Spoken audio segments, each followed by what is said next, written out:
குழந்தைக்கு தடுப்பூசி போடணும் அப்படிங்கிறதுக்காக இங்கே வந்து குழந்தைய தூக்கிட்டு பார்த்தீங்கன்னா மோகனா அதுக்கப்புறம் வந்து கருப்பு மலர் 3 பேருமே வந்து ஹாஸ்பிட்டலுக்கு போகிறாங்க. அந்த நேரத்தில் தான் அந்த குழந்தைய வந்து பார்த்தீங்கன்னா கடத்த போகிறாங்க. அது மட்டும் இல்லாமல் அது தற்செயலாக நடந்த விஷயமோ அப்படிங்கிற மாதிரி தான் வந்து நம்ம நினச்சிக்கிட்டு இருந்தோம். ஆனால் அதெல்லாம் வந்து கிடையாதுங்க. கரெக்டாக பிளான் பண்ணி தான் வந்து அந்த குழந்தைய வந்து கடத்தி ஆகணும் அப்படிங்கிற மாதிரி பிளான் பண்ணி இந்த ஒரு விஷயத்த வந்து பண்ணியிருக்காங்க. ஸோ இந்த விஷயம் வந்து சேதுவுக்கு தெரிஞ்சதுக்கு அப்புறம் என்ன பண்ண போறாரு அப்படிங்கிறதையும் தான் நம்ம வந்து பார்க்க போறோம்ங்க.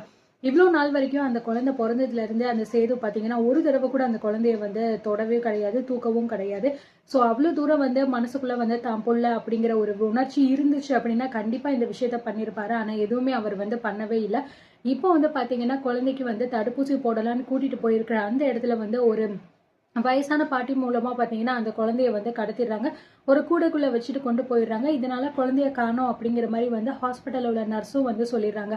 ஸோ இதனால என்ன பண்றது ஏது பண்றதுன்னு தெரியாம கருப்பு வந்து உடனே நம்ம சேதுக்கு வந்து கால் பண்ணி இந்த மாதிரி மாப்பிள்ள இங்க மாதிரி ஹாஸ்பிட்டல்ல இந்த மாதிரி ஒரு விஷயம் ஆயிடுச்சியா அப்படிங்கிற மாதிரி சொல்றாங்க.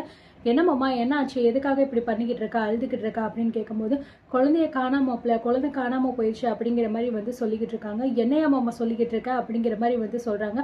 ஆமா மாப்பிள்ள, இந்த மாதிரி தடுப்பூசி போடுறதுக்காக கூட்டிட்டு வந்தோம், குழந்தைய உள்ளதான் மாப்பிள்ள வச்சிருந்தாங்க, ஆனா இப்போ குழந்தைய காணும்னு சொல்லிட்டு வந்து சொல்றாங்க, எங்களுக்கு ஒன்றும் புரியலையா அப்படிங்கிற மாதிரி வந்து சொல்லிக்கிட்டு இருக்காங்க. ஸோ இதனால வந்து பார்த்தீங்கன்னா சேது வந்து உடனே வந்து தமிழ்ச்செல்வி மேலே தான் சந்தேகப்படுறாரு. உடனே வந்து வீட்டில் இருக்கிற எல்லாருக்கிட்டையுமே சொல்றாங்க, இந்த மாதிரி குழந்தைய காணோங்க, நாங்கள் கரெக்டாக தான் போய் வச்சிருந்தோம், இந்த மாதிரி தடுப்பூசி போட்டுட்டு கூட்டிட்டு வந்து விடுறேன் அப்படின்னு சொல்லிட்டு தான் கூட்டிட்டு போயிருந்தாங்க, ஆனால் என்ன ஆச்சுன்னே ஒன்றும் தெரியலையா அப்படிங்கிற மாதிரி வந்து சொல்லிக்கிட்டு இருக்காங்க.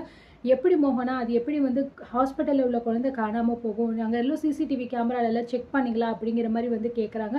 அதெல்லாம் பார்த்தவங்க, ஆனால் யாருமே எடுத்துகிட்டு போன மாதிரியே வந்து தெரியலையே அப்படிங்கிற மாதிரி வந்து சொல்லிக்கிட்டு இருக்காங்க. ஸோ இதனால சேது பார்த்தீங்கன்னா பயங்கரமாக கோவப்பட்டு இதுக்கெல்லாம் காரணம் வந்து அந்த தமிழ்ச்செல்வியாக தான் இருக்கும். எப்படியாவது இந்த குடும்பத்திலேருந்து அந்த குழந்தைய பிரிச்சே ஆகணும் அப்படிங்கிற மாதிரி தான் அவன் வந்து பண்ணியிருப்பா அப்படின்னு சொல்லும்போது, பரவாயில்ல மாப்பிள்ள, அவகிட்டயே குழந்தை இருக்கட்டும், அதுதான் நல்லது. இங்கேருந்து அந்த குழந்தை என்ன பாடுபடுதுன்னு உனக்கு எப்படி தெரிய போகுது, பிறந்ததுலேருந்து இந்த குழந்தைய நீயும் தூக்கவே இல்லை, எதுவுமே பண்ணவும் இல்லை அப்படிங்கிற மாதிரி சொல்லும்போது, யோ மாமா என்ன பேசிக்கிட்டு இருக்கா, அது ஏன் குழந்தையா, ஏன் புள்ள, ஏன் ரத்தம் அப்படிங்கிற மாதிரி வந்து பேசிக்கிட்டு இருக்காரு. ஸோ இவ்வளோ நாளாக அவனுக்கு வந்து கண்ணுக்கு தெரியலை, இப்போ மட்டும் எப்படி தெரியுது அப்படின்னு வந்து தெரியலை. உடனே வந்து தமிழ்ச்செல்வி கிட்ட வந்து பேசணும் அப்படிங்கிறதுக்காக சேது உடனே தமிழ்ச்செல்விக்கு வந்து ஃபோன் பண்ணி, இங்கே பாருடி, குழந்தைய ஒழுங்கு மரியாதையாக கொண்டு வந்து என்கிட்ட கொடுத்துரு, ஏன்னா நாடகம் ஆடிக்கிட்டு இருக்கியா, குழந்தைய இங்கே கொடுக்குற மாதிரி கொடுத்துட்டு அப்படியே யாருக்கும் தெரியாமல் குழந்தைய தூக்கிட்டு போயிட்டியா நீனு, இப்போ என் புள்ள எனக்கு வந்து ஆகணும் அப்படிங்கிற மாதிரி வந்து கேட்குறாங்க. என்ன பேசிக்கிட்டு இருக்கீங்க நீங்கள், குழந்தை அது இதுன்னு சொல்லிட்டு குழந்தைக்கு என்ன ஆச்சு அப்படிங்கிற மாதிரி கேட்குறாங்க. என்னடி நடிச்சுக்கிட்டு இருக்கியா, ஹாஸ்பிட்டலுக்கு குழந்தைய கூட்டிகிட்டு போயிருக்கும் போது குழந்தை காணாமல் போயிடுச்சு, என்னது குழந்தை காணாமல் போயிடுச்சா அப்படிங்கிற மாதிரி கேட்குறாங்க. நடிக்காதடி, ஒழுங்கு மரியாதையை என் பிள்ளைய கொண்டு வந்து என்கிட்ட கொடுத்துரு, அப்படி இல்லைன்னா அவ்வளோதான் பார்த்துக்க உனக்கு அப்படின்னு சொல்லும்போது, என் குழந்தை எனக்கு வேணும் அப்படிங்கிற மாதிரி வந்து பார்த்தீங்கன்னா தமிழ்ச்செல்வி பயங்கரமாக வந்து தரையில் உட்காந்து வந்து அழுக ஆரம்பிச்சிடுறாங்க. என் குழந்தைய காணோமா, அவங்க எங்கேயோ தொலைச்சிட்டாங்க போல இருக்கு அப்படின்னு சொல்லிட்டு பார்த்தீங்கன்னா பயங்கரமாக வந்து அழுகுறாங்க. இந்த பக்கம் பார்த்தீங்கன்னா சேது வந்து உடனே வந்து பார்த்தீங்கன்னா குழந்தைய காணோம் அப்படின்னு சொல்லிட்டு அவளும் தான் வந்து அழுதுகிட்டு இருக்கா, எனக்கு ஒன்றும் புரியலையே அப்படிங்கிற மாதிரி வந்து யோசிச்சுக்கிட்டு இருக்காங்க. ஸோ ஒருவேளை இது வேற யாராவது பண்ணியிருக்காங்களோ அப்படிங்கிற மாதிரி வந்து நினைக்கிறாங்க. இதனால வந்து பார்த்தீங்கன்னா வேமா விறுவிறுன்னு தமிழ்ச்செல்வி போயிட்டு எல்லா இடத்துலையுமே வந்து தேடி தேடி பார்க்குறாங்க. ஒரு பக்கம் சேது தேடுறாரு, இன்னொரு பக்கம் தமிழ்ச்செல்வி வந்து பார்த்தீங்கன்னா குழந்தைய வந்து எங்கேயாவது பார்த்தீங்களா அப்படி இப்படின்னு தேடி பார்த்துக்கிட்டு இருக்காங்க. எங்கேயுமே வந்து அவங்களுக்கு கிடைக்கவே மாட்டேங்குது. ஸோ இதுக்கு மேலே நம்ம வெயிட் பண்ண அது சரிப்பட்டு வராது, பச்சை பிள்ளைய யார் வந்து இப்படி பண்ணியிருக்க போகிறா அப்படின்னு நினச்சி உடனே போயிட்டு போலீஸ் ஸ்டேஷனில் கம்ப்ளைண்ட்டும் வந்து கொடுத்துட்றாங்க.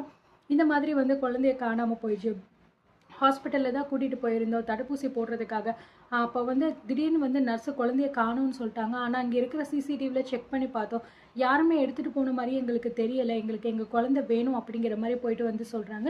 ஸோ இதனால் போலீஸாரும் பார்த்தீங்கன்னா எம்எல்ஏ குடும்பம் அப்படிங்கிறதுனால ரொம்பவே சீக்கிரமாக நாங்கள் கண்டுபிடிச்சி கொடுத்துருவோம், நீங்கள் கவலைப்படாதீங்க அப்படிங்கிற மாதிரி வந்து சொல்கிறாங்க. ஸோ அதே மாதிரி கரெக்டாக அவங்க சொன்ன மாதிரி பார்த்தீங்கன்னா அந்த ஒரு வயசான பாட்டி தான் வந்து ஹாஸ்பிட்டல்லேருந்து அந்த கேரியில் வந்து பார்த்தீங்கன்னா குழந்தைய வச்சுட்டு போயிருப்பாங்க. அந்த விஷயத்தை கண்டுபிடிச்சி ஒரு வழியாக பார்த்தீங்கன்னா குழந்தையையும் வந்து கண்டுபிடிச்சி கொடுத்துட்றாங்க. ஸோ தமிழ்ச்செல்வி பார்த்தீங்கன்னா வந்து இங்கே ஸ்டேஷனில் இருக்காங்க.